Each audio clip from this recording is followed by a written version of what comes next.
அன்பானவர்களே, இங்கே தேவன் ஒரு வாக்கியத்தில் மனிதரின் எல்லையையும் தம்முடைய எல்லையில்லா வல்லமையையும் தம் நம் கண்முன் நிறுத்துகிறார்.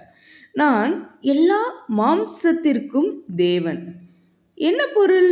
ஒரு குடும்பம் மட்டும் அல்ல, ஒரு இனமும் மட்டும் அல்ல, ஒரு சூழ்நிலையும் மட்டும் அல்ல, உயிருள்ள ஒவ்வொன்றின் மேல் அதிகாரம் கொண்ட தேவன் நான். மனிதன் சொல்வான், இது முடியாது, இந்த பிரச்சனைக்கு வழியே இல்லை, இது கடைசி நிலை.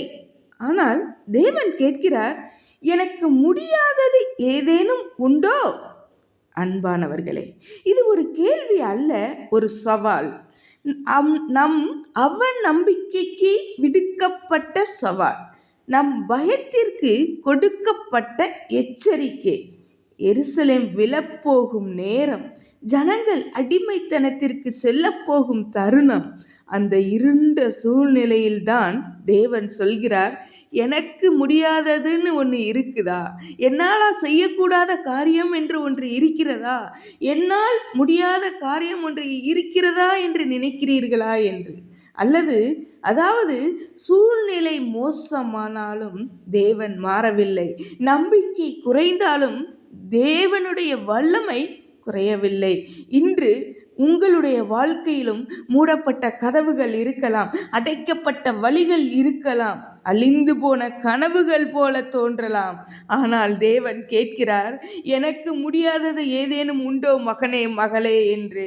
மனிதன் கைவிட்ட இடத்தில்தான் தேவனுடைய கரம் செயல்பட ஆரம்பிக்கிறது.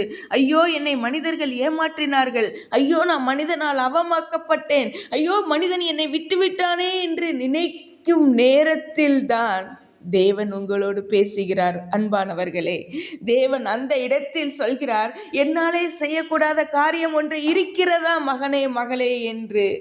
தேவன் கரம் செயல்பட ஆரம்பிக்கிறது. மனித புத்தி முடிந்த இடத்தில்தான் தேவ வல்லமை வெளிப்படுகிறது.